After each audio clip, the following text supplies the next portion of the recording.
ایک شخص تھے، یہودی تھا، جس نے منافقین مدینہ سے رابطہ کیا کہ اب مسلمانوں کی قوت سے براہ راست کھل کر ٹکر لینا جو ہے وہ بہت مشکل ہے۔ اب اس کا حل یہ ہے کہ ہم اندرونی طور پر مسلمان کہلا کر، مسلمان بن کر، مسلمانوں میں شامل ہو کر مسلمانوں کو اور اسلام کو ایسے ایسے نقصان پہنچائیں کہ پھر ایک دفعہ ان کی قوت اور شان جو ہے وہ ختم ہو۔ تو اس کے لیے ہمیں ضروری ہے کہ ہمارے پاس کوئی مرکز ہو، تو تم لوگ مسجد بنا لو اور حضور صلی اللہ علیہ وسلم سے ہی اس کا افتتاح کراؤ، اور میں کچھ عرصے کے بعد پھر اس مسجد میں بطور خطیب اور بطور امام پہنچوں گا اور پھر میں وہاں بیٹھ کے سازشوں کو کنٹرول کروں۔ اب حضور صلی اللہ علیہ وسلم جب غزوہ تبوک سے واپسی میں تشریف لائے تو آپ نے مالک بن دخشن کو حکم دیا کہ فوراً جوانوں کا ایک دستہ لے کر جاؤ اور مسجد کو توڑ دو۔ اس پر اللہ نے قرآن پاک میں بھی وہ آیات نازل فرمائی کہ والذین اتخذوا مسجدا ضرارا وکفرا وتفریقا بین المؤمنین، کہ یہ وہ لوگ ہیں کہ جنہوں نے اللہ کی مسجد بنائی لیکن مسلمانوں کو ملانے کے لیے نہیں، مسلمانوں کو توڑنے کے لیے۔ ورنہ اللہ نے جو مساجد بنائی ہے ان کا مقصد یہ ہے کہ 5 دفعہ آدمی ایک دوسرے سے جڑ جائے، ہفتے میں پورے محلے کے لوگ جو ہیں جمعہ والے دن جڑ جائیں، اور پورا علاقہ جو ہے وہ عید کے دن پہ جڑ جائے، تاکہ مسلمان ایک دوسرے کے احوال سے باخبر رہیں، ایک دوسرے کے دکھ سکھ میں شریک رہیں، ان میں اجتماعیت پیدا ہو، ان میں اتحاد و اتفاق پیدا ہو، اور 5 دفعہ دن میں ان کو ایک مقام پہ اکٹھا کیا جائے۔ لیکن انہوں نے تو مسجد بنائی ہے مسلمانوں کو لڑانے کے لیے، یہ تو اللہ اور اللہ کے رسول سے جنگ کرنے کے لیے مسجد کا نمونہ بنا رہے ہیں۔ تو اس سے ہمیں یہ مسئلہ بھی ملا کہ اگر کوئی بندہ نعوذ باللہ اس نیت کے ساتھ مسجد بنائے تو اس کو وہ مسجد کا احترام حاصل نہیں ہو۔ بہرحال وہ مسجد بھی توڑ دی گئی، اور اس کے فوراً بعد حضور صلی اللہ علیہ وسلم نے مسجد نبوی میں ایک بہت بڑے اجتماع سے خطاب فرمایا، اور اس کے بعد 36 منافق ہیں جن کا حضور نے نام لے لے کے فرمایا کہ اخرج یا فلان، اخرج یا فلان، اخرج یا فلان، کہ فلان تم بھی منافق ہو، نکل جاؤ، تم بھی نکل جاؤ، تم بھی نکل جاؤ۔ تو یہ منافقوں پر اتنی گاری ضرب لگی کہ پہلے 14 آدمی کا راز پکڑا گیا، 36 آدمیوں کے حضور صلی اللہ علیہ وسلم نے نام لے کر بتلا دیے، مسجد زرار کا منصوبہ بھی ان کا خاک میں مل گیا اور مسجد کو بھی توڑ دیا گیا۔ تو یہ ایک ایسی ضرب تھی منافقین پر کہ یہود تو پہلے نکل چکے تھے مدینہ منورہ سے، اب جو ان کے بچے کچے منافقین تھے ان کی بھی کمر ہمیشہ کے لیے ٹوٹ گئی، اور اسی غم کے صدمے آ کر عبداللہ ابن ابی جو منافقوں کا سردار تھا وہ بھی مر گیا۔ انہوں نے کہا اب کیا جینا،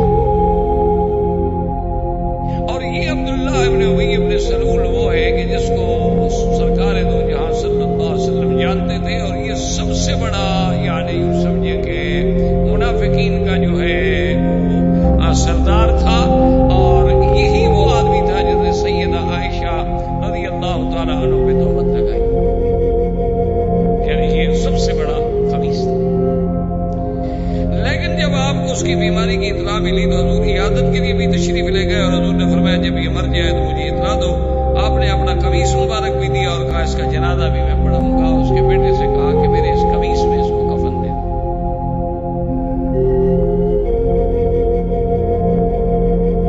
اصل میں بعض علماء نے اس پر تحقیقی بات جو لکھی ہے وہ یہ ہے کہ جب جنگ بدر ہوئی تھی تو حضور کے چچا بھی قید ہوئے تھے عباس، تو ان کا قمیص پھٹ گیا تھا اور کسی کا قمیص ان کو پورا نہیں آیا تھا، تو یہ عبداللہ ابن ابی نے آ کر قمیص پیش کیا کہ یا رسول اللہ آپ کے چچا ہے، آپ میرا قمیص دے دیں، ان کو پورا آ جائے گا۔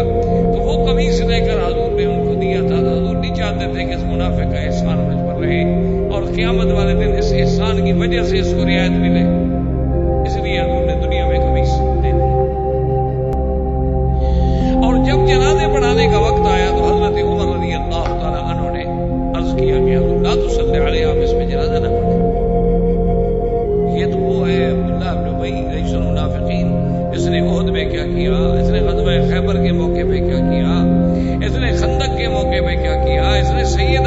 کہ عف کے مسئلے میں کیا کیا، آپ اس کا جنازہ پڑھا رہے ہیں، اور اللہ نے فرما دیا ہے کہ آپ ان کے لیے اگر 70 دفعہ بھی بخشش مانگے تو اللہ ان کو معاف نہیں کریں گے۔ حضور نے فرمایا ہو سکتا ہے عمر میں 70 سے بھی زیادہ مانگ لوں۔ بہرحال حضور نے جنازہ پڑھا دیا۔ جنازے پڑھانے کے بعد اللہ نے قرآن میں یہ حکم نازل کر دیا کہ وَلَا تُصَلِّ عَلَىٰ أَحَدٍ مِّنْهُمْ مَاتَ أَبَدًا، کہ میرے نبی آئندہ ان کے مرنے پر کسی منافق کے میت پہ نہ جنازہ نہ پڑھائیں۔ وَلَا تَقُمْ عَلَىٰ قَبْرِهِ، نہ اس کی قبر پہ جائیں۔ إِنَّهُمْ كَفَرُوا بِاللَّهِ وَرَسُولِهِ، یہ تو اللہ کے بھی دشمن، اللہ کے رسول کے بھی دشمن۔ تو حضرت عمر رضی اللہ تعالیٰ عنہ کی رائے جو تھی وہ قبول ہو گئی۔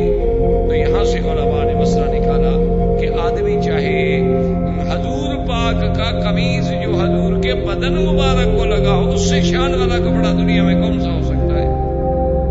لیکن اگر اس میں بھی کفن ملے اور آدمی بے ایمان ہو تو کوئی فائدہ نہیں ہے۔ اسی لیے جیسے کوئی غلاف کعبہ لے جائے، کوئی لکھا ہوا آیت الکرسی کی چادریں ڈال دے، کوئی فائدہ نہیں دیتی جب تک کہ اندر ایمان اور عمل صالح نہ ہو۔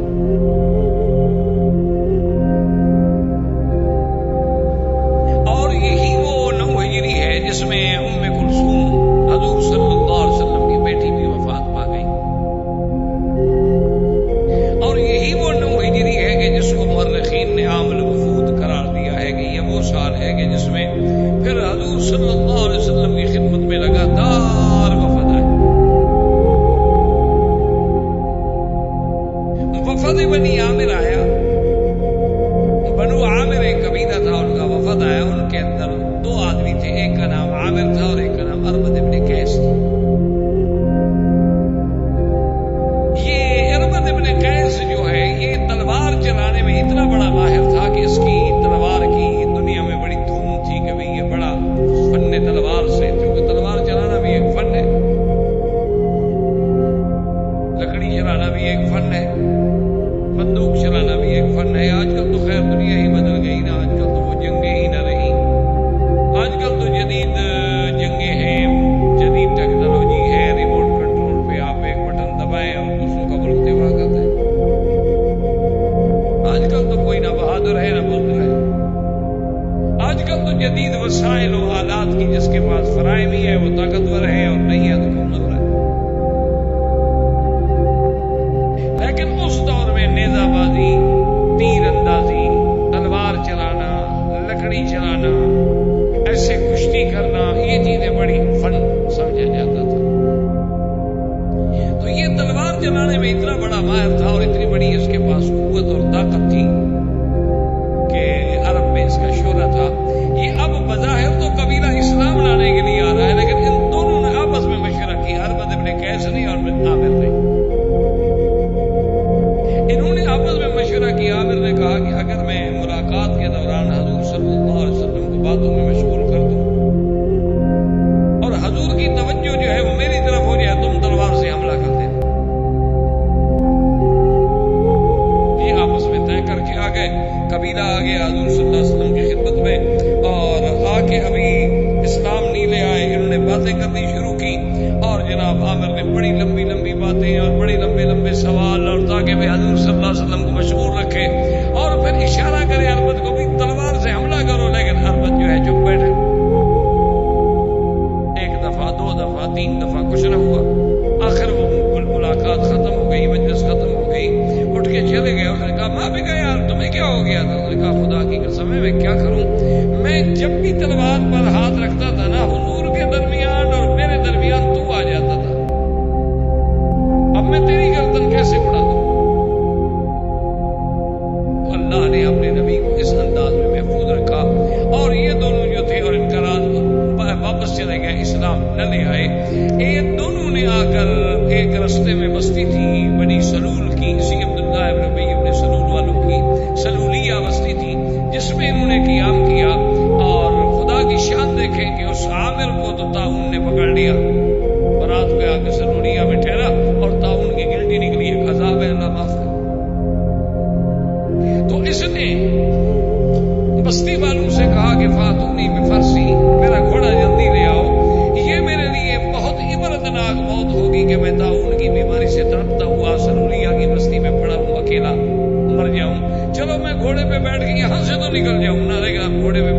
ہوتا تھا گراور گیا. اور یہ عامر کی موت اس طرح آئی. اب اربد جو ہے وہ جناب بستی سے نکلا اور گھوڑے کو بگایا کہ کہیں مجھے بھی طاعون نہ پکڑ لے, میں بھی طاعون کی بیماری میں مبتلا نہ ہو جاؤں. آسمان سے بجلی گری اور اس کو جلا کے اسی وقت خاکستر کر گیا, وہ بھی مر گیا. اب بنو عامر قبیلے کو پتہ چلا, انہوں نے کہا بھی جن دو سرداروں نے سازش کی تھی ان کو تو اللہ نے سزا دے دی ہے, یہ دلیل ہے کہ اللہ کا نبی سچا نبی ہے. وہ سارے کا سارا قبیلہ واپس آ کے مسلمان ہو گیا. ان کے بعد وفد آیا بنو قیس کا, بہت بڑا معروف قبیلہ تھا. ان میں ایک ان کے سردار تھے احنف ابن قیس. جب یہ قبیلہ مدینہ منورہ میں پہنچا تو قبیلے والے تو جناب فوراً دوڑے سیدھے حضور کی خدمت. جینا یا رسول اللہ, جینا یا رسول اللہ, اسلمنا یا رسول اللہ, سلام اور اسلام اور ساری باتیں اسلام لے آئے. لیکن احنف ابن قیس جو تھے وہ مدینہ منورہ میں اپنے ایک دوست کے مکان پہ گئے, وہاں جا کے سامان اتارا, وہاں جا کے اپنا غسل فرمایا, کپڑے تبدیل کیے, خوشبو لگائی اور تیار ہو کر حضور کی خدمت میں حاضر ہوئے. حضور بہت خوش ہوئے. حضور نے فرمایا ھذا رجل فیہ العلم والانا, کہ یہ بندہ ہے جس کے اندر علم ہے, حوصلہ ہے, صبر ہے. انہوں نے کہا اصول اسی لیے علماء نے یہ بھی مسئلہ نکالا ہے کہ جب آپ مدینہ منورہ جائیں تو جلدی نہ کریں, بلکہ آپ نے جہاں ٹھہرنا ہے وہاں جائیں, سامان رکھیں, اطمینان کے ساتھ غسل کریں, اپنا لباس بدلیں, بدن میں کپڑوں میں خوشبو لگائیں اور انتہائی ادب اور احترام کے ساتھ حضور صلی اللہ علیہ وسلم کے روضہ مبارک پہ حاضر ہوں, کیونکہ یہ طریقہ حضور کو بڑا پسند.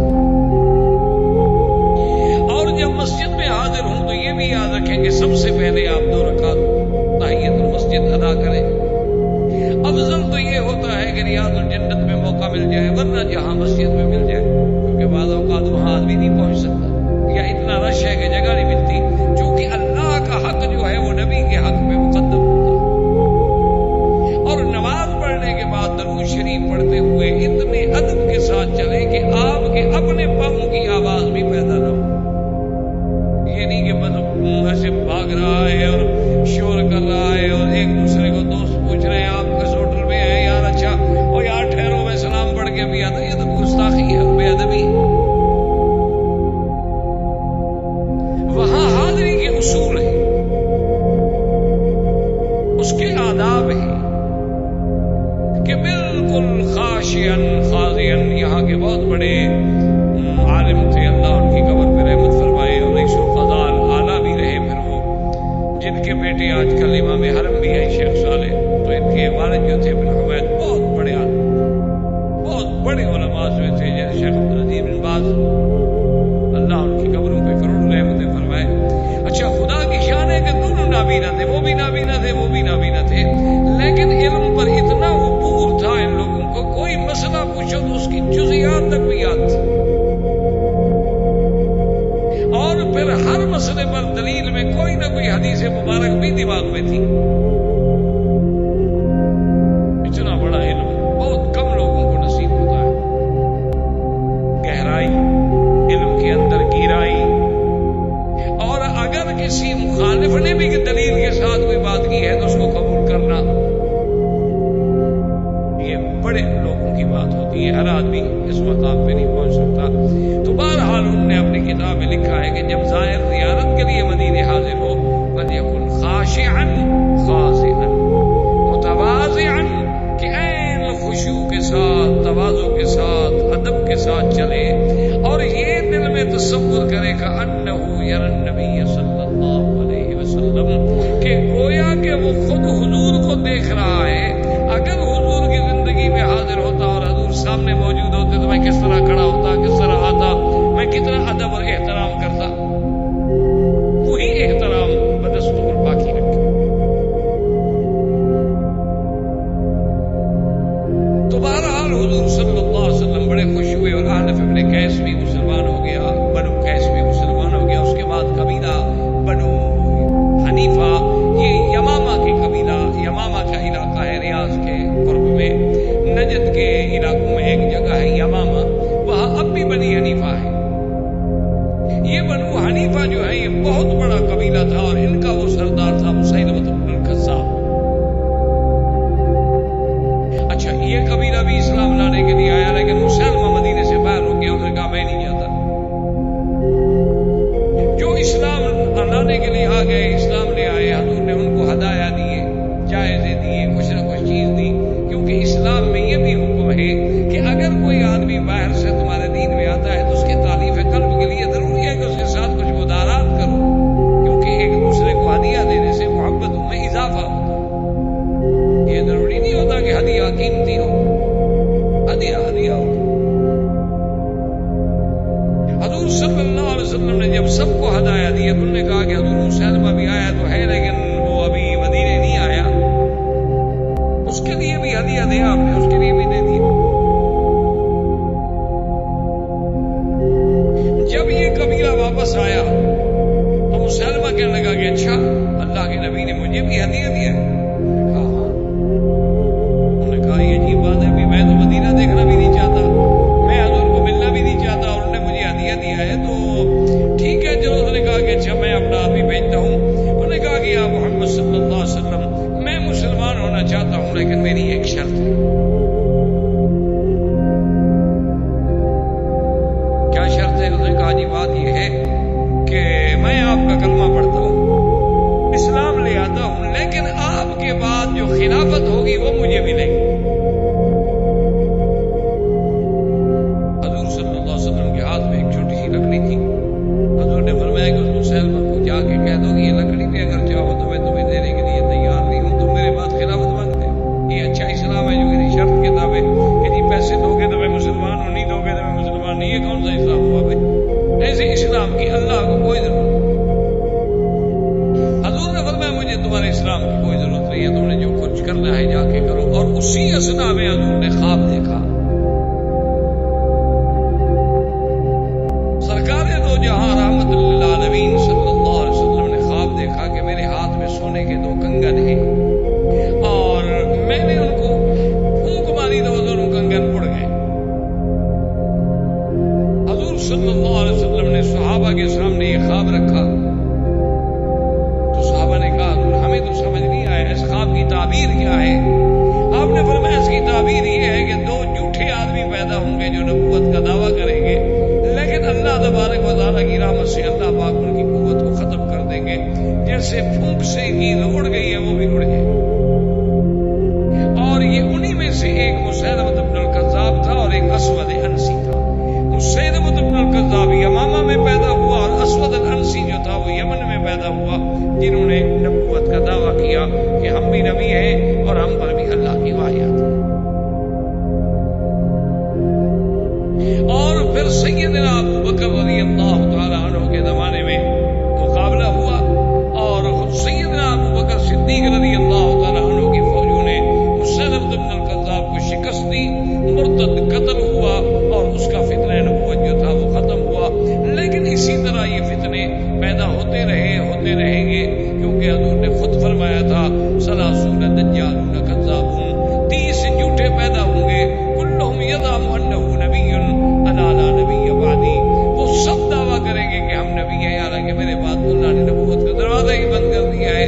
لا نبی بعدہ ولا رسول بعدہ ولا معصوم بعدہ، جیسے آپ کے ہندوستان میں مرزا غلام احمد قادیانی پنجاب میں مسیلمہ کذاب وہاں پیدا ہوا، جیسے اس نے بھی یہاں ادعائے نبوت کی ہے۔ اور پھر وہ قادیان میں، پھر جناب پاکستان میں آ گئے، پھر ربے میں آ گئے۔ اللہ نے بہرحال ان کو ہر جگہ رسوا و ذلیل کیا کہ وہ اب پاکستان سے بھی نکالے گئے، اور پوری دنیا کے عالم اسلام کے علماء نے متفق علیہ ان پر کفر کا فتویٰ دیا۔ اب وہ جناب یہاں سے بھاگ کے پھر لندن میں، چونکہ اصل نبی تو انہوں نے بنایا تھا، اصل مرزا کو جب نبوت ملی تھی تو بنانے والے تو انگریز تھے، بنانے والے وہی تھے۔ مسلمانوں کو لڑانے کے لیے نبوت کا فتنہ گھڑا گیا تھا، تو اب پھر ان کی گود میں چلا گیا کہ جناب ہم ہر جگہ سے مار کھا کے پھر حضور کے دربار میں حاضر ہوئے ہیں، اب پھر آپ ہماری حفاظت کریں۔ اب اس نے پھر وہاں ڈیرا لگایا ہے، لیکن اللہ کا شکر ہے کہ حضور کے پروانے وہاں بھی مقابلے کے لیے پہنچ رہے۔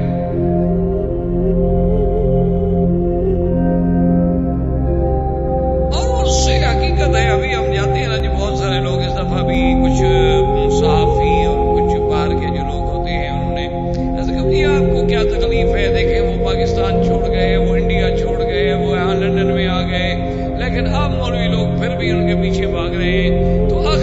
ایسی بات.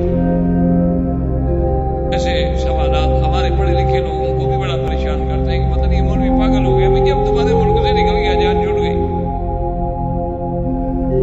اصل بات میرے عزیز یہ نہیں ہوتی. اصل بات یہ ہے کہ وہ باہر رہ کر بھی مسلمانوں کو گمراہ کر رہے ہیں. اب آپ جرمنی میں جا کے دیکھیں, اسی طرح آپ جنوب افریقہ میں جا کے دیکھیں, اسی طرح اور جو افریقی ممالک ہیں نائجیریا وغیرہ وہاں جا کے دیکھیں, اسی طرح زامبیا میں, گانا میں, جہاں جہاں انہیں موقع ملتا ہے. چونکہ ان کے دو مقام ہوتے ہیں, ایک جہاں جہالت ہو, دوسرا جہاں غربت ہو, اور تیسرا جہاں ضرورت ہو. وہ تین آدمیوں کو پکڑتے ہیں. اب ایک آدمی لندن میں گیا ہے, اس کے بعد ویزا ختم ہونے والا ہے, اور رہنا چاہتے ہو, ٹھیک ہے جی آپ ہمارا فارم پر کر دیں کہ آپ کا جماعت احمدیہ سے تعلق ہے, ہم آپ کو سیاسی پناہ لے کر دے دیتے ہیں. جی ہم تو پاکستان سے نکلے ہوئے, ہمیں تو وہاں مار دیتے ہیں لوگ, ہمیں پناہ دیجیے. تو جو آدمی جماعت احمدیہ کا فارم پر کر دے اس کو پناہ مل گئی. انہوں نے کہا دیکھیں جی ہم تو ہر سال 1000 لوگوں کو مرزائی بنا رہے ہیں. ایک تو یہ ضرورت ہے. دوسری بات یہ ہے, ہم نے ان کو کہا, بی بی سی والوں کو, NNI والوں کو, ہم نے ان سے کہا, ہم نے کہا دیکھو یہاں یہودی ہے, نصرانی ہے, کبھی ہم نے ان کے ساتھ آ کر کوئی چیلنج, کوئی مناظرہ, کوئی مقابلہ کیا ہے؟ حالانکہ ہمارے نزدیک وہ بھی کافر ہے. لیکن یہودی اپنے آپ کو یہودی کہتا ہے, نصرانی اپنے آپ کو نصرانی کہتا ہے, سکھ اپنے آپ کو سکھ کہتا ہے, ہندو اپنے آپ کو ہندو کہتا ہے, لیکن یہ بدبخت اپنے آپ کو مسلمان کہتا ہے. مشکل یہ ہے, یہ بھی آج کھلا اعلان کر دے گا جی میں مسلمان نہیں ہوں, کیا چھٹی ختم, کوئی ہمارا مناظرہ نہیں, کوئی جھگڑا نہیں, کوئی تقریر نہیں, کوئی جلسہ نہیں, ہم پھر کبھی نہیں آئیں گے. لیکن جب یہ اسلام کا نام لے کر لوگوں کو دھوکہ دے کہ ہم ختم نبوت کے بھی قائل ہیں, اور جو ختم نبوت کا قائل نہ اس کو ہم کافر سمجھتے ہیں, لیکن ختم نبوت کا معنی ہے مہر نبوت.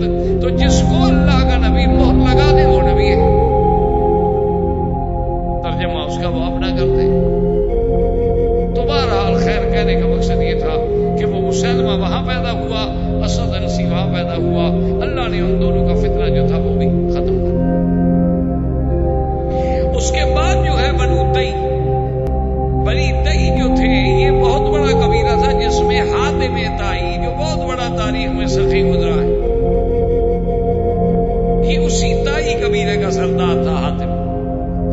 اس قبیلے پہ حملہ ہوا تو تائی جو تھے وہ گرفتار ہوئے, جس میں حاتم کی بیٹی بھی گرفتار.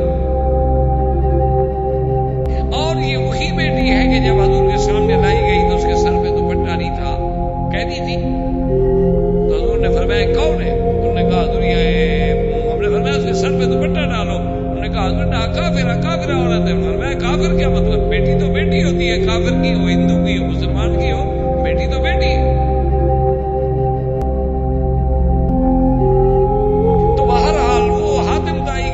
گرفتار ہوئی, اور حضور کے راستے میں جب حضور مسجد جاتے نا تو راستے میں ہی وہ لڑکی بیٹھی ہوتی. جب حضور گزرتے وہ کھڑی ہو جاتی, حضور میری بات سنیں. بتاؤ کیا بات؟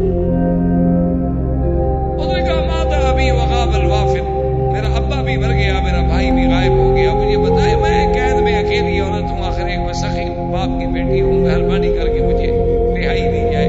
ایک دن, 2 دن, تیسرے دن حضور نے فرمایا رہائی. اس نے کہا کہ حضور اگر میرا بھائی, آپ نے فرمایا تمہارا بھائی اللہ اور اللہ کے رسول کا نام سن کے فرار ہو گیا, بھاگ گیا, اللہ اور اللہ کے رسول سے فرار ہونا چاہتا ہے, اس کو نہیں. ہاں اللہ تمہارا بھائی خود آئے اسلام کے لیے تو پھر ہم اس کو بنا دیں. تو یہ لڑکی واپس آئی, اپنے بھائی کو ملی, اپنے بھائی سے کہا کہ دیکھو تم اب نہیں بچ سکتے ہو, سوائے اس کے کہ حضور صلی اللہ علیہ وسلم کی خدمت میں چلے جاؤ. اس نے کہا اچھا مجھے یہ بتاؤ, کیونکہ حاتم کی بیٹی جو تھی وہ بھی ایک بہت بڑی سمجھدار عورت تھی, امرأۃ ذات حسب. اس نے کہا تم مجھے مشورہ دو, تمہارا مشورہ کیا ہے, میں کیا کروں؟ اس نے کہا علی دیکھو بات سنو, محمد الرسول اللہ صلی اللہ علیہ وسلم یا تو اللہ کے نبی ہیں یا پھر بادشاہ ہیں, ان دو میں سے تو خالی نہیں ہے, کیونکہ اب سارے جزیرہ تو فتح ہو گیا. اگر وہ اللہ کے نبی ہیں تو اللہ کے نبی کی صحبت میں رہنے سے تمہاری دنیا اور آخرت دونوں بن جائیں گی.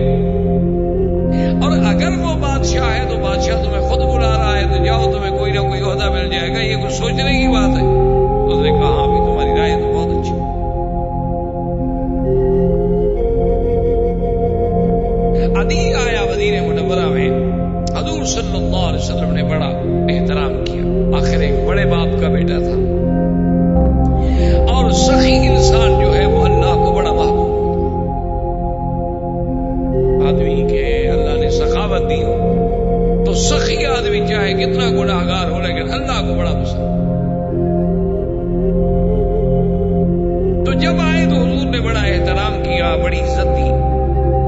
اب اس نے کہا کہ میں سوچ رہا تھا کہ بھئی کیا فیصلہ کروں کہ انہو نبی و ملک، بادشاہ ہیں آپ نبی ہیں.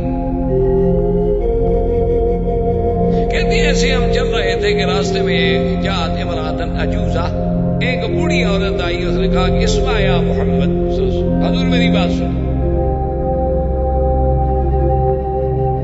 وہ کہتی ہے کہ جناب میں، وہ عورت جو ہے بوڑھی عورت ہے، بالکل لکڑی پکڑے ہوئے ہیں، اور اللہ حضور صلی اللہ علیہ وسلم کے اس کی بات سن رہے ہیں. سارے صحابہ کھڑے ہیں، 1 گھنٹے تک حضور بات سنتے رہے. تو عدی کہتا ہے میں نے دل میں فیصلہ کیا کہ یہ بادشاہ نہیں ہے، ھذا من عادات الانبیاء، یہ اللہ کا نبی ہے. یہ خلق نبوت ہے کہ ایک بوڑھی عورت کے لیے سارا قافلہ روکا ہوا، 1 گھنٹہ ہو گیا حضور سڑک پہ کھڑے. یہ بادشاہوں کی بات نہیں ہو سکتی. انہو نبی ہے. کہتی ہے کہ پھر جب ہم پہنچ گئے مدینے میں، حضور مجھے اپنے گھر میں لے گئے. تو میں نے گھر میں دیکھا کہ حضور صلی اللہ علیہ وسلم کے ایک چٹائی بچھی ہوئی ہے اور ایک چمڑے کا سرانہ پڑا ہے. تو مجھے وہاں بھی اندازہ ہوا کہ انہو نبی لیس ملک، یہ بادشاہ نہیں، بادشاہوں کے گھر ایسے نہیں ہوتے. حضور صلی اللہ علیہ وسلم نے وہ سرانہ مجھے دیا، کہا کہ یہ سرانہ لے لو اور اس پر بیٹھ جاؤ، تم مہمان ہو.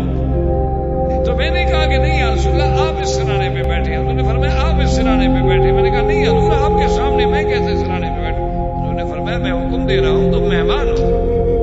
تو کہتے ہیں کہ مجھے حضور نے سرانہ دے دیا، میں سرانے کے اوپر چڑھ کے بیٹھ گیا اور حضور نیچے مٹی پہ بیٹھ. تو میں نے کہا نبی من الانبیاء، یہ واقعی اللہ کے نبی ہیں، بادشاہ نہیں ہے. میں نے کہا اشہد ان لا الہ الا اللہ واشہد ان محمد رسول اللہ. حضور نے فرمایا عدی تمہیں پتہ ہے کہ تم اب بھی دین کسوری پر ہو. یہ دین کسوری جو تھا یہ یہودیت کے اور نصرانیت کے درمیان میں ایک نیا دین تھا. تو عدی کہتے ہیں میں تو حیران ہو گیا کہ بھئی اس بات کا پتہ تو میرے بیٹے کو بھی نہیں، میرے باپ کو بھی نہیں، میری بہن کو بھی نہیں. ہر کوئی مجھے سمجھتا تھا کہ میں نصرانی ہوں، حالانکہ میں نصرانی نہیں تھا، میں تو کسوری تھا. اور حضور نے فرمایا تم لوگوں سے مرباز بھی لیتے ہو، جزیہ بھی لیتے ہو، اور حالانکہ تمہاری اس دین کسوری میں تو لینا حرام ہے. یہ جگہ ٹیکس جو لوگوں سے تم وصول کرتے ہو. عدی کہتا ہے واللہ میں حیران ہو گیا کہ وہ چیزیں جس کا علم میرے سوا، میری بیوی کو نہیں، میرے بچے کو نہیں، میری اولاد کو نہیں، ان کو کیسے پتا ہے. مجھے یقین ہو گیا کہ اللہ کے نبی ہے اور ان کو اللہ کے وحی کے ذریعے خبر دی ہے، اور تو کوئی ذریعہ ہو ہی نہیں سکتا. تو اسلام لے آئے. یہ وہی عدی ابن حاتم ہے جن کے بارے میں صحیح حدیثوں میں ذکر ہے کہ جب حضور نے یہ آیت پڑھی اتخذوا احبارهم ورهبانهم اربابا من دون اللہ، کہ عیسائی جو تھے ان لوگوں نے اپنے پیروں کو، اپنے مولویوں کو اللہ کے سوا رب بنا رکھا تھا. تو اسی عدی ابن حاتم نے اعتراض کیا. اس نے کہا کہ یا رسول اللہ ہم نے ان لوگوں کو کبھی اپنا رب تو نہیں مانا. حضور نے فرمایا صبر کرو.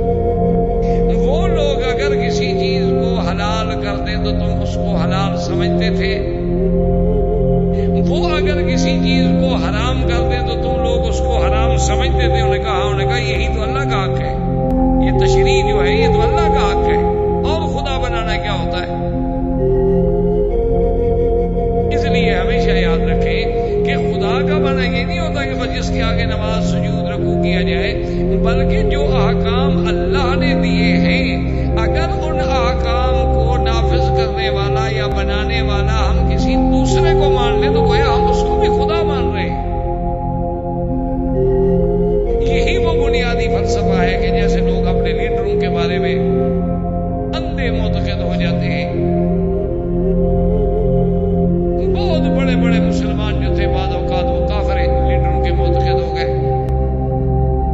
بعض مسلمان جو تھے وہ مسلمان لیڈروں کے معتقد ہو گئے. اور بعض لوگ اپنے اس لیڈر کی محبت میں اتنے اندھے ہو جاتے ہیں کہ وہ نماز نہیں پڑھتا پیتا ہے وہ بھی پی رہے، وہ جیسا لباس پہن رہا ہے وہ بھی پہن رہے ہیں۔ تو اس لیے یہ جو والہانہ یہ بھی بت پرستی ہے۔ بت پرستی کا معنی یہ نہیں ہوتا کہ ایک بت کھڑا کر دو، اگر آپ بندے کو پوجتے ہیں تو یہ بھی بت پرستی ہے۔ اگر آپ کسی کی شخصیت کی پرستش کرتے ہیں تو وہ بھی بت پرستی ہے۔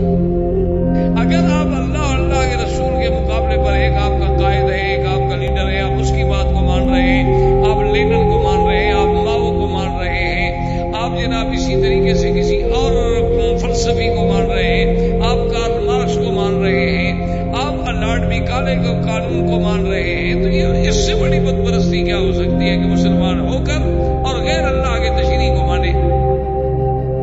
یہ تو سب سے بڑا کفر ہے۔ تو حضور صلی اللہ علیہ وسلم کے پاس بہرحال بنو تیم بھی مسلمان ہو گئے۔ اس کے بعد ایک قبیلہ تھا بنو بجیلہ، جن کے آدمی تھے جن کا نام تھا عبداللہ ابن جریر البجلی، اور یہ آدمی ایسا تھا اللہ نے اس کو ایسی شخصیت دی تھی کہ دور سے کوئی دیکھے تو معلوم ہوتا تھا کہ بادشاہ وقت آ رہا۔ اور حضور پاک نے اس کے آنے سے پہلے صحابہ سے کہا کہ يدخل من هذا الباب رجل، اس دروازے سے ابھی کچھ دیر بعد ایک بندہ داخل ہوگا جس کے چہرے پر ایسا دمکن ہے جیسے بادشاہوں کے چہرے پر ہوتی ہے، اور اس میں بڑا حلم ہے، حوصلہ۔ کچھ دیر گزری ہوئی عبداللہ بن جریر البجلی حاضر، اور انہوں نے جب سنا کہ تمہارے آنے سے پہلے حضور یہ کہہ رہے تھے فاسلم، اس نے بھی فوراً کلمہ پڑھا۔ اسی طریقے سے ایک قبیلہ تھا جن کا سردار تھا زمام ابن ثعلبہ، اور یہ زمام ابن ثعلبہ جو تھا یہ اپنے دور میں مانا ہوا آدمی تھا کہ کوئی بندہ اس کے سامنے بات کرے وہ فوراً بتا دیتا تھا کہ یہ سچ کہہ رہا ہے یا جھوٹ کہہ رہا ہے، یعنی اتنا اس کو اللہ نے قیافے کا علم دیا تھا، اتنا وہ آدمی کے نفسیات کو اور آدمی کے چہرے کو اور اس کے اساریر وجہ کو یعنی خطوط کو پڑھ کے اندازہ کر کے آپ کو بتا دیتا تھا کہ یہ جھوٹ بول رہا ہے سچ کہہ رہا ہے۔ ایسے بڑے لوگ پیدا ہوئے۔ اچھا، اس کو علم قیافہ بھی کہتے ہیں۔ تو اس کے قبیلے والوں نے کہا کہ زمام ایک بات کرو یار، مہربانی کرو تم خود مدینہ شریف کیوں نہیں چلے جاتے ہو تاکہ ہمیں حضور صلی اللہ علیہ وسلم سے بات کر کے بتلا دو کہ وہ سچے ہیں، اللہ کا نبی ہے، سچا ہے یا نہیں ہے، تاکہ ہم بھی فیصلہ کریں۔ ساری دنیا تو مسلمان ہو رہی۔ تو زمام ابن ثعلبہ وہاں سے حضور صلی اللہ علیہ وسلم کی خدمت میں آئے اور آ کے بیٹھے حضور کی خدمت میں اور پوچھا کہ من خلق السماوات، یا محمد صلی اللہ علیہ وسلم، آسمان کس نے پیدا کیا؟ اور فرمایا اللہ۔ من خلق الارض، زمین کس نے پیدا کی؟ حضور نے فرمایا اللہ۔ نے کہا من نصب الجبال، ان پہاڑوں کو زمین پہ کس نے جمایا؟ حضور نے فرمایا اللہ۔ اس نے کہا اقسمک باللہ، محمد مصطفیٰ صلی اللہ علیہ وسلم، جس خدا نے آسمان بنائے، زمین بچھائی، پہاڑ جمائے، اس خدا کی قسم دے کر آپ سے پوچھتا ہوں اللہ ارسلک، اسی خدا نے آپ کو رسول بنا کے بھیجا ہے؟ حضور نے فرمایا نعم بالکل۔ واشهد اشهد ان لا الہ الا اللہ واشهد ان محمد رسول اللہ۔ اس نے کہا حضور میں فوراً مسلمان۔ اس لیے یعنی مقصد ہے کہ اللہ تبارک تعالیٰ اسی طرح کہتی ہے کہ ایک اعرابی حضور کی خدمت میں جنگل کا رہنے والا بدو آیا، کہنے لگا اقسمک بالذی خلق السماوات السبع، میں اس ذات کی قسم دیتا ہوں آپ کو جس نے آسمان پیدا کیے، جس نے زمین پیدا کی، جس نے پہاڑ پیدا کیے، آپ مجھے بتائیں ایسی چیز مجھے بتائیں جو مجھے جنت میں داخل کر دے۔ حضور پاک صلی اللہ علیہ وسلم نے فرمایا کہ عقیدہ اپنا درست کر لو، اللہ کے ساتھ شریک نہ کرو، کبائر گناہوں سے بچ جاؤ، اللہ کے فرائض جو ہے جیسے 5 نمازیں ہیں، رمضان کے روزے ہیں، زکوٰۃ ہے، اگر پیسہ ہو، سیرت ہو، طاقت ہو تو حج ہے، اللہ کے فرائض پورے کرو۔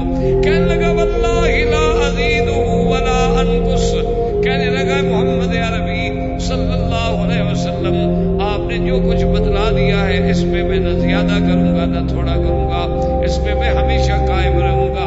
اور اس کے بعد چل پڑا. حضور نے فرمایا کہ دیکھو اس صحابی کو اس نے جو کچھ کہا ہے, اگر اس نے سچ کہا ہے تو اللہ کی جنت اس کے لیے لازم ہو گئی. اسی لیے بعض لوگ جو ہے نا سنت نفل نہیں پڑھتے, وہ کہتے ہیں صحابی نے بھی کہا ہے میں یہی پڑھوں گا, اس میں نہ زیادہ کروں گا نہ کم کروں گا. حالانکہ یہ بات ٹھیک نہیں ہے. وہ صحابی کا اپنا ایک اجتہاد تھا, ایک رائے تھی. یہ معنی نہیں ہے کہ بھی سنت اور نوافل اگر ایسی بات ہے تو اللہ کے نبی بھی نہ پڑھتے, تو اللہ تبارک و تعالیٰ کے نبی بھی سنت اور نوافل نہ پڑھتے. اب ہم نے حضور کی اتباع و اقتداء کرنی ہے, کسی ایک صحابی کی اتباع تو نہیں کرنی. صحابی کی اتباع ہم کیوں کرتے ہیں کہ وہ اتباع کرتے ہیں محمد صلی اللہ علیہ وعلا آلہ واصحابہ وسلم تسلیما کثیرا کثیرا. تو بہرحال یہ تمام ابن سالمہ بھی مسلمان ہو گیا, بنو حنیفہ بھی مسلمان ہو گئے, بنو عامر بھی مسلمان ہو گئے, بنو قیس بھی مسلمان ہو گئے. اسی لیے اس سنہ کو 9 ہجری کو کہا گیا عام الوفود. یہ وہ سال ہے کہ جس میں وفد کے وفد دھڑا دھڑ آ رہے ہیں اور اسلام لا رہے. اب اللہ نے قرآن نازل کیا, اذا جاء نصر اللہ والفتح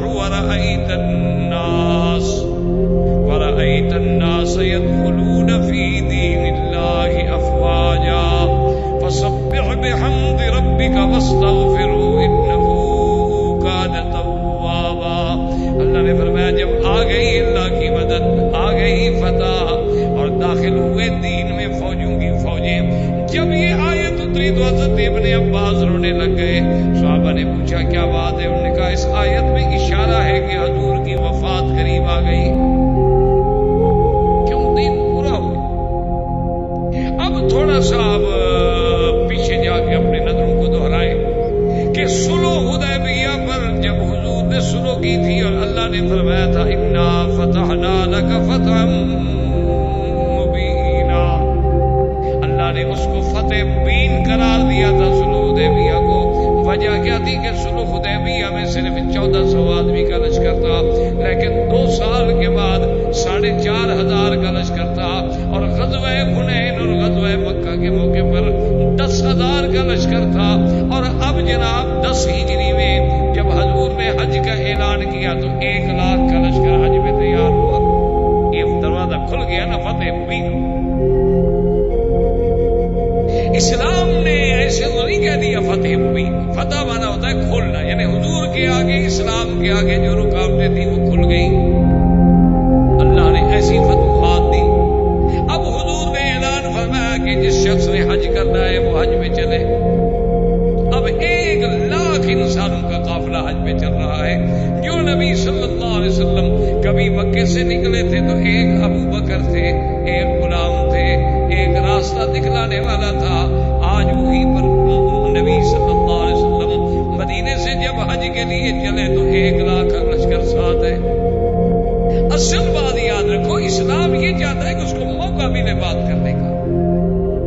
اسلام کو جب آپ صحیح معنوں میں پیش کریں گے نا, یقین کریں, آج آپ پورے یورپ میں جا کر دیکھ لیں, خدا کی قدرت ہے کہ جہاں جہاں اسلام پہنچ رہا ہے, جہاں جہاں اسلام کی تعلیمات پہنچ رہی ہے, روزانہ یعنی تعداد 10, 20, 50 روز لوگ مسلمان ہو رہے ہیں. جن علاقوں میں آج سے 20 سال پہلے 2 مسجدیں تھیں, آج وہاں 2000 مساجد. وجہ کیا ہے کہ اسلام تو ایک ایسا کامل معنی جامع دین ہے کہ جب اس کو صحیح معنوں میں سمجھایا جائے تو لازمی بات ہے کہ کوئی بھی عقل مند آدمی اس سے انکار نہیں کر سکتا. یہ الگ بات ہے کہ ہم اسلام خود پیشی نہ کر سکیں. ہم نے اسلام کو ایک رسومات کا اور ایک عادات کا مجموعے کا نام دے رکھا ہے.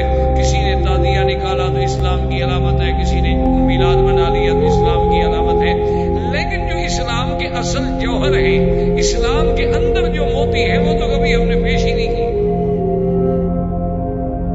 حضور صلی اللہ علیہ وسلم نے جب تیاری کی حجت, اور آپ کا یاد رکھیں یہ حج ایک ہی, اسی لیے اسی کا نام حجت الوداع.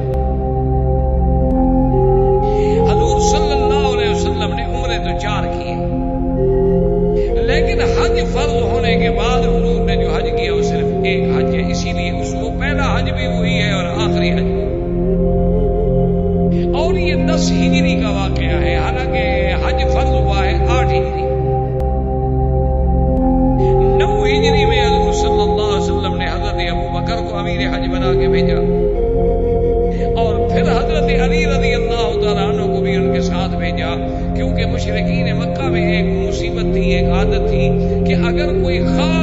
آرڈر جاری کیا جائے تو یا بادشاہ خود وہ آرڈر نافذ کرے یا اس کا کوئی قریبی رشتہ دار نافذ کرے.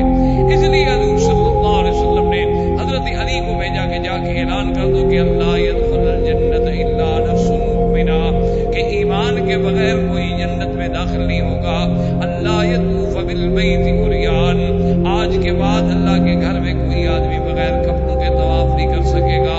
اور حضور نے فرمایا انما المشركون نجس فلا يقربوا المسجد الحرام بعد عامهم هذا، اور جو مشرک ہے وہ پلید ہے، اس کو بھی اللہ کے حرم میں داخل ہونے کا حق نہیں. اور اسی طرح حضور نے حکم دیا کہ یا علی جتنی تماثیل، جتنی بت، جتنی تصویریں ہوں سب کو مٹا دو.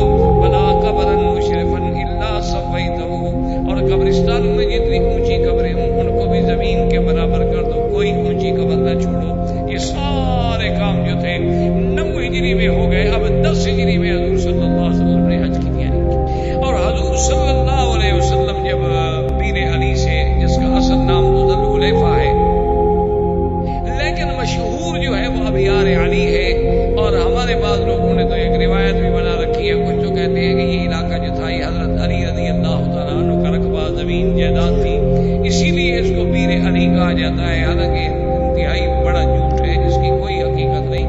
حضرت علی کے پاس تو بی بی فاطمہ کے ساتھ شادی کرنے کے لیے پیسے نہیں تھے، اتنی بڑی جگیریں کہاں سے آ گئی تھی. حضرت علی تو غریب آدمی تھے، وہ تو سب کچھ مکہ میں لٹا گئے. سیدنا علی رضی اللہ تعالیٰ عنہ تو بیٹھے ہوئے مسجد نبوی میں رو رہے تھے. حضرت عثمان گزرے تو انہوں نے کہا کیا بات ہے، کیوں رو رہے ہو؟ انہوں نے کہا ہمارے میں نے 2 اونٹ پالے تھے کہ بھئی لکڑیاں لاؤں گا، بیچوں گا، اور پیسے اکٹھے ہوں گے تو بی بی فاطمہ سے میری شادی پہ خرچ ہوگا. حضرت حمزہ نے 2 اونٹ میرے ذمہ کر دیے. حضرت حمزہ رضی اللہ، چونکہ شراب حرام نہیں ہوئی تھی، یہ اونٹ بٹھا کے جو گئے نا جی، تو ایک مغنیہ گانا گا رہی تھی کہ پہلے سردار جو ہوتے تھے نا اونٹوں کی کوہان کاٹ کے کباب بنا کے کھلاتے تھے. حضرت اپنا نشے میں جھوٹے اونٹوں کی کوہان کاٹ دی.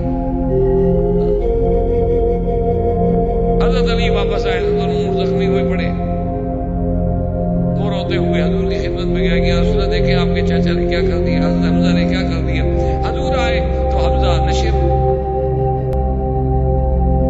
حضور نے فرمایا ماذا فعلت یا حمزہ، یہ تم نے کیا کیا ہے؟ تو اسے آنکھیں اٹھا کہتے الحمد للہ عبید و آبائی. اچھا تم تو میرے دادے کے غلام ہو نا، کیا کرنے آئے ہو؟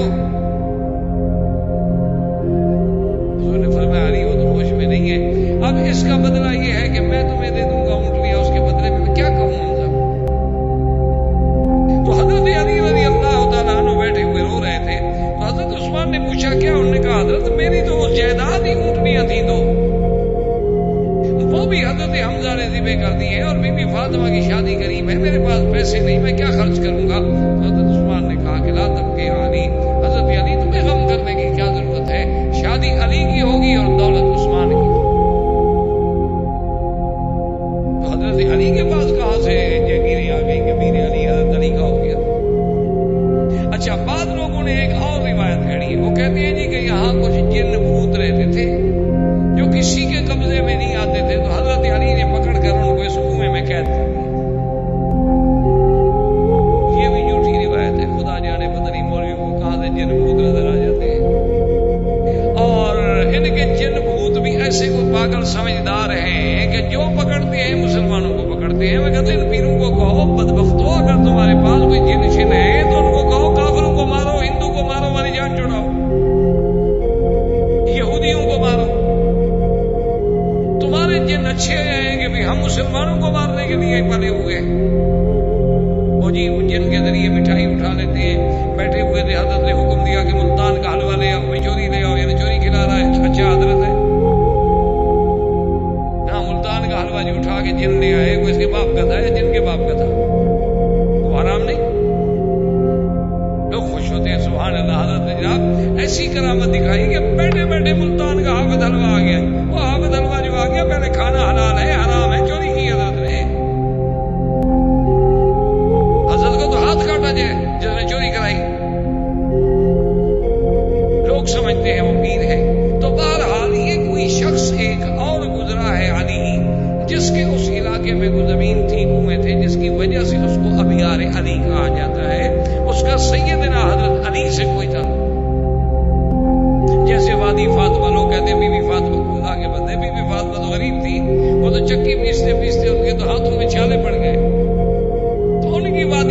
کہاں سے آ گئی؟ یہ جموم کے قریب جو وادی فاطمہ ہے، لوگ کہتے ہیں بی بی فاطمہ کی وادی ہے، نعوذ باللہ۔ یہ سارے لوگوں نے خود گھڑے ہوئے ہیں قصے، جہاں جو نام فٹ آتا ہے نا جی، قوم بڑی استاد ہے، 1 منٹ میں لگا دیتی ہے کہ چلو بھائی اس کو بی بی فاطمہ کے ساتھ لگا دو، اس کو حضرت علی کے ساتھ لگا دو۔ تو حضور صلی اللہ علیہ وسلم جب وہاں تشریف لائے تو آپ نے وہاں سے جو حج کی نیت کی تو وہ حج قران تھا۔ حج قران کا معنی یہ ہوتا ہے کہ آدمی حج اور عمرہ دونوں کی نیت ملا کر کرے، اور مکے میں آ کر اسی احرام، عمرے کے بعد احرام نہیں کھولے گا، احرام میں رہے گا، اسی احرام کے ساتھ حج میں جائے گا۔ حج کرنے کے بعد کنکریاں مار کے قربانی کر کے سر مڑا کے احرام کھولے گا تو قران ہوگا۔ تمتع کا معنی یہ ہوتا ہے کہ اشہر حج میں آ کر عمرہ کرے، عمرہ کرنے کے بعد احرام کھول دے، پھر 8 ذی الحجہ کو حج کا احرام باندھے، اس کو کہتے ہیں تمتع۔ اور حج افراد یہ ہوتا ہے کہ بھئی نیت ہی صرف حج کی کرے اور احرام ہی صرف حج کا باندھے، اس کے ساتھ عمرہ نہ ہو۔ تو حضور صلی اللہ علیہ وسلم قارن تھے، اسی لیے امام ابو حنیفہ رحمۃ اللہ علیہ کے نزدیک حج قران جو ہے وہ افضل۔ اس میں البتہ تھوڑا سا اختلاف ہے بعض ائمہ کا۔ بعض ائمہ یہ فرماتے ہیں کہ حج قران کے لیے یہ ضروری ہے کہ بکری ساتھ لائے، سائق الہدی ہونا ضروری ہے۔ اگر اس لیے کہ حضور نے فرمایا تھا کہ جو لوگ بکریاں لائے ہیں وہ تو قران کریں، جو نہیں لائے وہ تمتع کر لیں، تو اس حدیث کو سامنے رکھ کر وہ یہ استدلال کرتے ہیں کہ بھئی اگر تو آپ بکری ساتھ لائے ہیں پھر تو آپ قران کر سکتے ہیں، اگر آپ بکری ساتھ نہیں لائے ہیں تو پھر آپ تمتع کریں، آپ قران کر ہی نہیں سکتے۔ لیکن امام ابو حنیفہ رحمۃ اللہ علیہ فرماتے ہیں کہ اللہ کے بندو، بکری لانا سنت ہے یا ذبح کرنا سنت ہے؟ ایک آدمی بکری لے آئے لیکن ذبح نہ کرے پھر ادا ہو جائے گی؟ نہیں، ایک آدمی بکری لے آئے لیکن اس نے ذبح نہیں کی، تو مقصد یہ ہے کہ اصل تو بکری ذبح کرنا ہوا نا، صرف ساتھ لانا تو نہ ہوا۔ اور اس دور میں تو ساتھ لانا ممکن تھا، اب ہم جب ہوائی جہاز میں چڑھے تو ہمارے ساتھ کیسے جانور ساتھ آئے؟ اب تو ہمارے بس میں بھی نہیں ہے، ہم معذور ہیں، مجبور ہیں۔ اور حضور تو عمرے میں جب آئے تھے پھر بھی جانور ساتھ لے کے آئے تھے، اب جب آپ عمرے پر آئے تو پھر بھی آپ جانور ساتھ ہی لاتے۔ حضور نے جب حدیبیہ میں صلح کی تھی تو آپ کو یاد ہے، آپ نے پڑھا تھا سیرت الرسول میں کہ جب وہ فیصلہ ہو گیا کفار کے ساتھ، حضور واپس جانے لگے تو آپ نے حکم دیا ابھی جانور ذبح کرو۔ حضور تو عمرے میں بھی جانور ساتھ لے آئے تھے۔ بہرحال جمیع ائمہ الحق والہدی ہیں، اللہ سب پر اپنی کروڑ رحمتیں نازل فرمائے۔ حضور صلی اللہ علیہ وسلم قارن تھے، اور جب مکے میں پہنچے تو حضرت علی رضی اللہ تعالیٰ عنہ یمن سے آئے۔ حضرت علی رضی اللہ تعالیٰ عنہ جب یمن سے پہنچی حضور کی خدمت میں، حضور نے فرمایا کہ علی تم نے کیا احرام باندھا بھائی، قران کا، تمتع کا یا افراد کا؟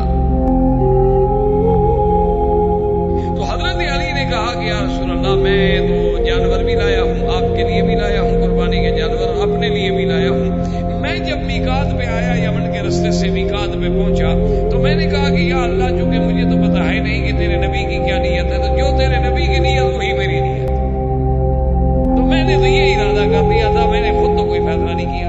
تو آپ نے فرمایا کہ ٹھیک ہے، جب تم جانور بھی لائے ہو اور تمہاری نیت بھی وہی ہے جو میں نے کی ہے تو میں تو قارن ہوں، تو لہٰذا تم بھی قارن ہو۔ اب اسی مسئلے پر تھوڑا سا آپ غور کر لیں کہ بڑا ہمارے نوجوان لوگوں کے ذہن میں ہوتا ہے، دیکھو جی ایک امام یہ کہتا ہے اور ایک امام یہ کہتا ہے، اور دیکھو جی لوگ کہتے ہیں حنفی، شافعی، مالکی، حنبلی، اور یہ بات ہے کیسے ان لوگوں نے مسئلے بنا لیے ہیں۔ حالانکہ یاد رکھو کہ حضور نے تو حج ایک کیا لیکن حج کی قسمیں 3 بن گئی۔ اور پھر امام ابو حنیفہ رحمۃ اللہ علیہ کے نزدیک حج قران افضل ہے، امام احمد بن حنبل رحمۃ اللہ علیہ کے نزدیک تمتع افضل ہے، امام شافعی رحمۃ اللہ علیہ کے نزدیک حج مفرد افضل ہے۔ اس لیے لوگ کہتے ہیں دیکھو جی حضور نے تو ایک حج کیا اور مولوی نے حج کی قسمیں بھی بنا لی، اور وہ کہتے ہیں وہ افضل ہے، وہ کہتے ہیں وہ افضل ہے۔ حالانکہ اگر اللہ کے دین کے ساتھ تھوڑا سا تعلق ہو تو کوئی مشکل بات نہیں۔ امام ابو حنیفہ رحمۃ اللہ علیہ کیوں کہتے ہیں قران افضل ہے؟ وہ کہتے ہیں کہ حضور کا اپنا حج تو قران ہے نا، ہیں تو حضور کا ایک ہی حج ہے، اللہ ان سے افضل حج کروائیں گے، تو لازم بات ہے کہ قران افضل۔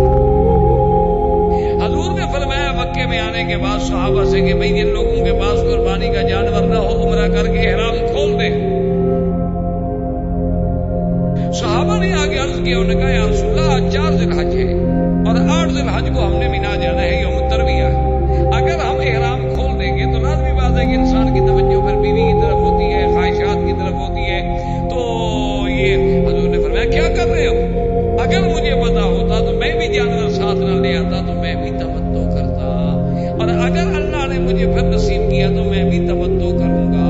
تو امام احمد بن حنبل فرماتے ہیں کہ جب حضور زبردستی تمتع کروا رہے اور حضور کی تمنا ہے کہ لولا سقت الہدیہ، اگر میں بھی جانور ساتھ نہ لاتا میں بھی تمتع کرتا تو تمتع افضل ہے۔ اب حج کی دوسری قسم بھی نکل گئی اور امام احمد بن حنبل کی افضل کہنے کی دلیل بھی بن گئی کہ حضور جو فرما دے۔ امام شافعی رحمۃ اللہ علیہ فرماتے ہیں کہ نہیں جناب اپنا مفرد افضل ہے۔ ان سے پوچھا کہ امام صاحب آپ مفرد، انہوں نے کہا اللہ نے حج فرض کیا ہے کہ عمرہ بھی فرض کیا ہے؟ انہوں نے کہا فرض کیا ہے کہ للہ علی الناس حج البیت من استطاع الیہ سبیلا، اللہ نے حج فرض کیا ہے، باقی عمرہ تو اس کے ساتھ لوازمات ہے کہ موقع مل جائے تمتع کر لو، موقع مل جائے قران کر لو، موقع مل جائے صرف حج کر لو، لیکن اصل فرضیت تو حج کی ہے، لہذا افضل حج مفرد۔ اب دیکھیں تمام ائمہ اپنی طرف سے کہہ رہے ہیں قرآن و حدیث کو سمجھ رہے ہیں، تو اس لیے ہمیشہ یاد رکھیں کہ جتنا ائمہ کرام ہیں ان کا فہم قرآن ہوتا ہے، فہم حدیث ہوتا ہے، یعنی حکم تو قرآن کا ہے، حکم تو حدیث رسول کا ہے، ان کی صرف تھنکنگ ہے، ان کی سوچ ہے، ان کی رائے ہے۔ جیسے آپ کے بڑے بڑے لائر ہیں، بڑے بڑے ججز ہیں، قانون پڑھتے ہیں، ہر کس کی رائے اوپینین ہے اپنی اپنی، تو اس میں کوئی جھگڑا نہیں ہوتا، کوئی خلاف نہیں ہوتا، کوئی اختلاف نہیں ہوتا، صرف تم کو دین میں اختلاف نظر آتا ہے کیونکہ ادھر آنے کو جی نہیں چاہتا نا، تو اب جان کیسے چھڑائیں گے؟ دیکھو جی ایک مولوی یہ کہتا ہے اور ایک مولوی وہ کہتا ہے۔ میں تو ہمیشہ لوگوں سے کہتا ہوں کہ چلو آپ ایسا کریں، جن باتوں پر مولوی متفق ہے وہ تم مان لو، جھگڑے والی چھوڑ دو۔ جن باتوں پر مولوی تمہیں لڑاتا ہے نا، کچھ مولوی کچھ کہتا ہے، نماز کے لیے تو جھگڑا کوئی، تمام مولوی کہتے ہیں نماز پڑھو، یا کوئی ایسا مولوی بھی ہے جو کہے نہ پڑھو؟ تو چلو بھئی یہ تو شروع کر دو نا، کم از کم اس میں تو سارے مولوی متفق ہیں۔ رمضان کے روزے کے بارے میں کتنے مولوی ہیں جو تمہیں کہتے ہیں کہ نہ رکھو، یا 30 یا 29 نہ رکھو بلکہ اس دفعہ 10 رکھ لو؟ کوئی ایک مولوی دکھاؤ جس نے اختلاف کیا ہو۔ اچھا اگر تم صاحب دولت ہو تو حج کے بارے میں ایک مولوی دکھاؤ جو کہے جی حج نہ کرو۔ اچھا ایک مولوی مجھے دکھاؤ چاہے وہ خود داڑھی منڈاتا ہو لیکن کسی کو کہے کہ داڑھی منڈاؤ، ایک مولوی پیدا کر دو کسی پارٹی کا، بریلوی ہو دیوبندی ہو، بس ٹھیک ہے میں تمہارے ساتھ ہوں، میں اس کی بات میں مان لوں گا، میں نرم آدمی ہوں، میں جھگڑا نہیں کروں گا۔ تو جن مسئلوں پر مولویوں میں اختلاف نہیں ہے، سارے مولوی ایک ہی بات کہہ رہے ہیں، اس پر تو تم چلنا شروع کر دو، اور جن پر اختلاف ہے ان کو رہنے دو، وہ بعد میں حل کر لیں گے۔ جیسے وہ شیعہ کہتے ہیں نا جی کہ ہمارا قرآن جو ہے غار میں ہے اور 70 گز لمبا ہے، اللہ کے بندے ہم سے یہ آدھے گز والا نہیں پڑھا جاتا، تم 70 گز والا چھپا کے بیٹھے ہوئے ہو، وہ اگر آ گیا تو پتہ نہیں اس میں کون عمل کرے گا۔ تو ہم نے کہا شیعہ سے بھی آپ کا ہمارا جھگڑا ختم، ہم آپ کو اسٹامپ پہ کورٹ میں جا کے لکھ دیتے ہیں کہ جب تمہارا قرآن آئے گا ہم اس پر عمل کریں گے، اور جب تک وہ نہیں آتا تم ہمارے قرآن پر عمل کرو۔ تو وہ اس پر بھی نہیں آتے، اس کا کیا کیا جائے؟ کیونکہ وہ قرآن ہو تو آئے نا، وہ تو ہے نہیں، اس نے تو آنا نہیں، کیسے رکھتے ہیں؟ آدمی تو سمجھدار ہے۔ تو بہرحال میرے کہنے کا مقصد یہ ہے کہ یہ کوئی بات بھی امام یا علماء خود نہیں بناتے، الا وہ جو بالکل پٹڑی سے ہٹے ہوئے ہیں، وہ پھر علماء بھی نہیں، وہ تو باطل ہیں، اہل باطل ہیں، فرقہ ضالہ ہیں، ان کو تو عالم کہنے کا حق ہی نہیں۔ عالم تو وہ ہوگا جو نبی کا وارث ہوگا، العلماء ورثۃ الانبیاء۔ جو انگریز کا وارث ہو وہ کیسے عالم ہو سکتا ہے بھائی؟ وہ تو ظالم ہو سکتا ہے۔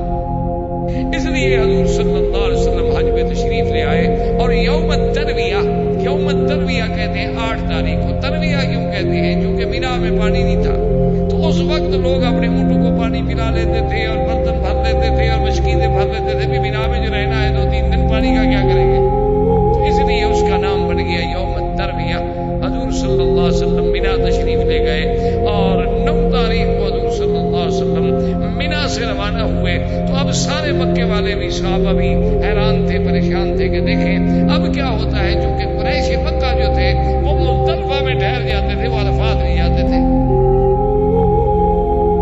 کیوں؟ انہوں نے اپنا ایک مسئلہ خود نکال لیا. انہوں نے کہا کہ نحن اہل الحرم. انہوں نے کہا بھی ہم تو حرم کے مجاور ہیں, حرم کے لوگ ہیں, ہم مزدلفہ سے آگے جائیں گے تو حرم سے نکل گئے نا, عرفات تو حرم سے باہر ہے نا, لہٰذا ہم حج کریں گے اور کریں گے حرم کے اندر, بس ہم تو آگے جاتے نہیں. اب جیسے ہمارے بلوچوں نے کوئٹہ میں مسئلہ حل کر دیا ہے, وہاں ایک جبل مراد ہے, ایک ذکری پارٹی ہے, وہ کہتی ہے جی مکے مدینے جانے کی ضرورت ہی نہیں, یہی جبل مراد پہ آ جاؤ اور یہی حج کر لیتے. اور کچھ لوگ پیدا ہوئے ہیں ماشاءاللہ, وہ کہتے ہیں ہم جنت میں بھی نہیں جاتے. چلو وہ کہتے ہیں جی ہم جنت میں بھی, اللہ کے بندے جنت میں کیوں نہیں جاتے؟ وہ کہتے ہیں ہمیں کافی ہے بغداد کی گلیاں, ہمیں جنت جانے کی ضرورت ہی نہیں, ہمیں تو بغداد میں بھی جانا چاہیے. میں نے کہا ایسا ذرا دیر کرو, صدام کے بعد جانا. ایسا نہ ہو کہ جنت تو ملے سو ملے, وہ یہاں پہنچائے گا نا تمہیں, ہونا جہنم ہوگی اور برزخ میں لٹکتے رہو گے. اللہ کے بندے کوئی عقل کی بات ہے, جو دماغ میں آ جائے کہہ دی. اللہ کے دین کو مذاق تو نہیں بنایا جا سکتا. حضور صلی اللہ, اس لیے قریش نے بھی اپنا ایک مسئلہ بنا لیا. انہوں نے کہا نحن اہل الحرم فلا نخرج من الحرم, ہم حرم سے نہیں نکلتے, ہمارا حج مزدلفہ میں ہو جائے گا. حضور صلی اللہ علیہ وسلم سیدھے عرفات گئے. سمجھ آ گیا کہ نہیں حج عرفات میں ہوگا, اسی لیے حضور نے فرمایا تھا الحج عرفہ, حج تو عرفات کی حاضری کا نام. اگر کوئی مزدلفہ میں رہے, اگر کوئی حرم میں رہے تو اس کا حج ادا نہیں ہوگا جب تک کہ وہ عرفات میں نہ. حضور صلی اللہ علیہ وسلم نے اسی عرفات کے میدان میں وہ عظیم خطبہ جو خطبہ حجۃ الوداع, یہ وہی خطبہ ہے جس کو ساری دنیا نے لیا ہے. مانتے نہیں ہیں اقوام متحدہ آپ کا اور سلامتی کونسل آپ کی اور جناب ہیومن رائٹس والے اور انسانی حقوق والے اور تنظیمیں جتنی دنیا میں ہیں, یہ آپ کے جتنے فرانسیسی انقلاب آئے, یہ ماؤ کا انقلاب, یہ سب انہوں نے اصل کیا تھا وہ خطبہ ہے محمد الرسول. ان سب کا اصل چارٹر جو ہے وہ یہ ہے, وہ خطبہ جو حضور نے حجۃ الوداع میں پڑھا. فرق صرف اتنا ہے کہ دشمن نام نہیں بتلاتا, نام نہیں لیتا کہ میں نے کہاں سے نہیں ہوگا, میری سوچ ہے.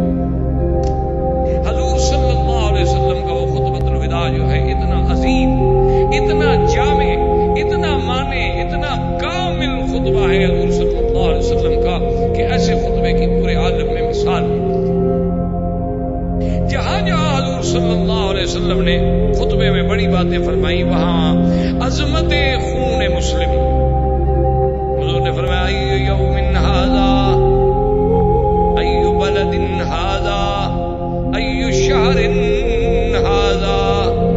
حضور نے فرمایا آج کون سا دن ہے حج یوم الوقوف, کون سا مہینہ ہے ذی الحجہ, کون سا شہر ہے مسجد الحرام مکہ المکرمہ. آپ نے فرمایا مسلمانوں سن لو, ان دماءکم و اموالکم, مسلمانوں کا خون, مسلمانوں کا مال, مسلمانوں کی عزت اسی طرح حرام ہے جیسے آج کے دن کی حرمت بلد الحرام کی حرمت اور شہر اللہ الحرام کی حرمت ہے. جیسے یہ 3 حرمتیں کبھی نہیں توڑی جا سکتی, مسلمان کی جان و مال کی بے آبروئی کبھی نہیں کی جا سکتی. حرمت عظمت اسلام اور عظمت خون مسلم. اور آج ہماری بدقسمتی ہے, کافروں کا کتا مر جائے تو پوچھنے والے ہیں, اور مسلمانوں کے خونوں کی ندیاں بہ جائیں تو کوئی رونے والا بھی نہیں. فما بکت علیہم السماء والارض. آج ہماری وہ حالت ہو گئی ہے کہ ہم پر نہ آسمان روتا ہے نہ زمین روتی ہے. ہر جگہ رسوائی, ہر جگہ ذلت, ہر جگہ خواری, ہر جگہ مسلمانوں کی بربادی. کہیں عورتوں کے جلوس ہیں, کہیں مسلمانوں کو قتل کیا جاتا ہے, کہیں مسلمانوں کی عورتوں کے ساتھ اجتماعی آبروریزی کی جاتی ہے. لیکن کافروں کا اگر کوئی جہاز بھی گر جائے, الزام بھی لگ جائے تو ملکوں پہ پابندیاں لگ جاتی ہیں. مسلمانوں کے لیے رونے والا بھی کوئی نہیں. کوسوفو میں دیکھ لیں کیا ہے, یعنی جو مدد کرنے آئے انہوں نے بھی مسلمانوں کو مارا. مقصد یہ تھا کہ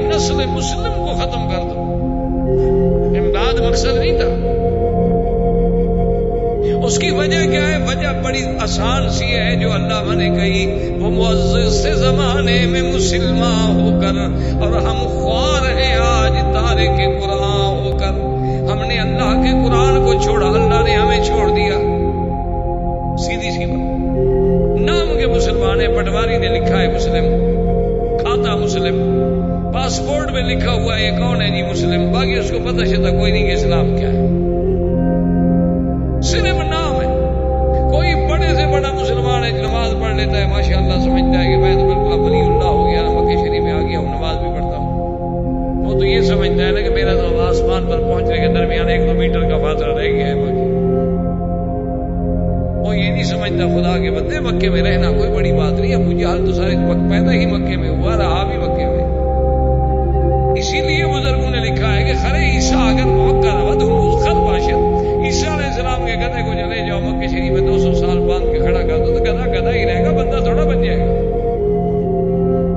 اصل بات جو ہے کہ دیکھیں حضور کتنی عزت کے فرمایا، جیسے بلد الحرام، شہر اللہ الحرام، مسجد الحرام، یوم الحرام، اس کی حرمت ہے، اسی طرح ان دماءکم و اموالکم حرام۔ اور اس کے بعد حضور پاک صلی اللہ علیہ وسلم نے فرمایا لا فضل لعربی علی عجمی، خبردار کسی عربی کو عجمی پہ فضیلت نہیں، ولا لأحمر علی اسود، کسی گورے کو کالے پہ فضیلت نہیں۔ یہ سارے جو عنصریت کی جنگیں ہیں، قومیت کی جنگیں ہیں کہ نحن الفرائنہ ونحن فلاں ونحن فلاں، اسلام نے تو ختم کی۔ یہ بت ہیں، بت سب سے بڑے بت ہیں، یہ قومیت، لسانیت، وطنیت، صوبائیت، ان سب کو جب تک نہیں توڑو گے اسلام نہیں آئے۔ حضور صلی اللہ علیہ وسلم نے اعلان کر دیا کہ خبردار کسی گورے کو کالے پہ، عربی کو عجمی، الا بالتقوی، اصل فضیلت تقوی کے ساتھ ہے۔ جو جتنا بڑا متقی ہوگا اتنا اللہ کے ہاں اس کی شان ہوگی۔ اور حضور نے فرمایا کہ یا ایھا الناس، لوگوں سن لو، آج کے بعد ربا حرام، سود حرام۔ اور فرمایا اول ربا ربا العباس موضوع تحت قدمی ھذا، فرمایا یاد رکھو کہ آج میں سود کو اپنے پاؤں کے نیچے کچل رہا ہوں، اور سب سے پہلے میرے چاچا عباس کا جو سود ہے، میں اعلان کرتا ہوں کہ کوئی بندہ سود نہ دے، اصل قرض واپس کرے۔ اپنے چچا کا سود سب سے پہلے ختم کیا۔ اور حضور نے فرمایا کہ یاد رکھو جو جاہلیت میں دشمنی تھی کہ ایک بندہ مارا ہم 2 ماریں گے، وہ 2 ماریں گے ہم 4 ماریں گے، آپ نے فرمایا ختم، آج کے بعد کوئی جاہلیت کے خون کا بدلہ نہیں ہوگا۔ فَأَوَّلُ مَا أَذَوْا عامر بن ربیعہ بن عبد المطلب، عامر جو عبد المطلب کی اولاد میں ہیں، ان کے خون کا بدلہ میں معاف کرتا ہوں، کوئی بدلہ نہیں لیا جائے گا، بس ختم، جاہلیت کی جنگیں ختم۔ اور حضور نے فرمایا یاد رکھو کہ قتل عمد اگر کوئی کرے گا تو قصاص، اور شبہ عمد کرے گا یا خطا کرے گا تو دیت۔ شبہ عمد کا کیا معنی ہوتا ہے کہ ایک آدمی لکڑی ماری بندہ مر گیا، ماری تو ہے نا اس نے، ویسے لکڑی کے ساتھ عام طور پہ بندے مرتے نہیں ہیں، تو اس کو کہا جاتا ہے شبہ عمد۔ اس کی دیت کتنی ہوگی؟ فرمایا 100 اونٹ اس کی دیت جو ہے ادا کی جائے گی۔ تو یہ وہ حجۃ الوداع ہے جس میں میرے محبوب نے سارا اسلام کا چارٹر قیامت کے لیے جاری کیا، اور جس میں اللہ نے قرآن اتارا کہ الیوم اکملت لکم دینکم واتممت علیکم نعمتی ورضیت لکم الاسلام دینا۔ السلام، زندگی باقی تو بات باقی انشاءاللہ، وما علینا الا البلاغ۔ احباب کرام، اس کے بعد اب آپ اس مبارک سلسلے کی CD نمبر 30 سماعت فرمائیں۔